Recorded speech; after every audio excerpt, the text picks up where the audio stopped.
Chapitre 3 du programme de géographie en 5e, Eau énergie, des ressources à ménager et à mieux gérer. Première partie, les ressources énergétiques.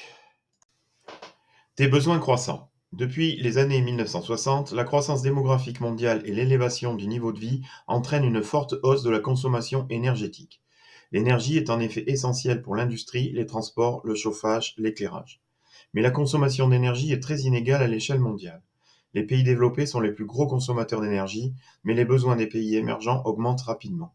Ainsi, la Chine est en 2025 le plus gros consommateur d'énergie au monde. Le poids des énergies fossiles. 80% des énergies utilisées dans le monde sont des énergies fossiles, c'est-à-dire pétrole, gaz et charbon. Ces énergies ne sont pas renouvelables et leurs réserves s'épuisent. Le pétrole représente à lui seul 37% des énergies utilisées, alors que les énergies renouvelables ne représentent que 2%. Les énergies fossiles sont très inégalement réparties sur la planète. Les États importateurs d'hydrocarbures comme les États-Unis dépendent donc des États exportateurs comme le Moyen-Orient. L'utilisation des énergies fossiles a des conséquences sur l'environnement. Très polluantes, elles sont à l'origine de 80% des émissions mondiales de CO2. Elles contribuent au réchauffement climatique. Les pays développés et émergents sont donc les principaux émetteurs de ces gaz à effet de serre. Quelles sont les solutions pour demain? Pour réduire leur consommation d'énergie fossile et éviter d'avoir recours à l'énergie nucléaire, de nombreux États développent les énergies renouvelables, c'est-à-dire des énergies fournies par la nature comme l'eau, le vent ou le soleil qui se régénèrent rapidement et sont non polluantes.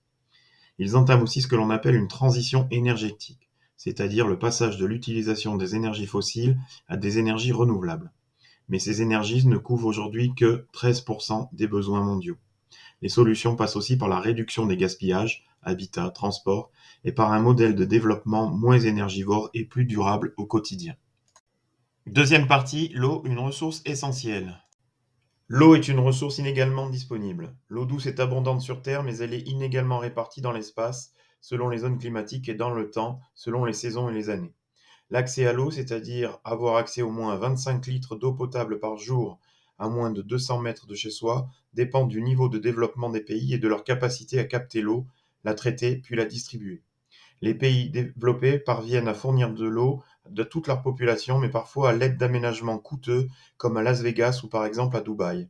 À l'inverse, les pays pauvres n'ont toujours pas les moyens de réaliser ces aménagements et plus de 700 millions de personnes n'ont toujours pas accès à une eau potable dans le monde. Cette ressource est menacée et convoitée. Les besoins en eau augmentent dans le monde avec la croissance démographique et l'amélioration des conditions de vie. L'agriculture reste la plus grande consommatrice d'eau, 70%, mais les usages industriels, 20%, et domestiques, 10%, augmentent fortement. La ressource en eau, surexploitée dans certaines régions, se raréfie. Un tiers de l'humanité connaît une situation de pénurie d'eau. Sa qualité se dégrade avec les pollutions agricoles et industrielles. Elle peut également être une source de conflits entre les usagers, agriculteurs, citadins, touristes, ou entre les États, le Nil par exemple. Les démarches pour gérer l'eau durablement se multiplient afin de l'économiser et d'en préserver la qualité. Pour cela, il existe des solutions techniques, système du goutte à goutte ou eau recyclée, ou des solutions civiques, l'éducation. Le dessalement de l'eau de mer permet également une solution inépuisable, mais est encore réservée aux pays les plus riches comme le Qatar.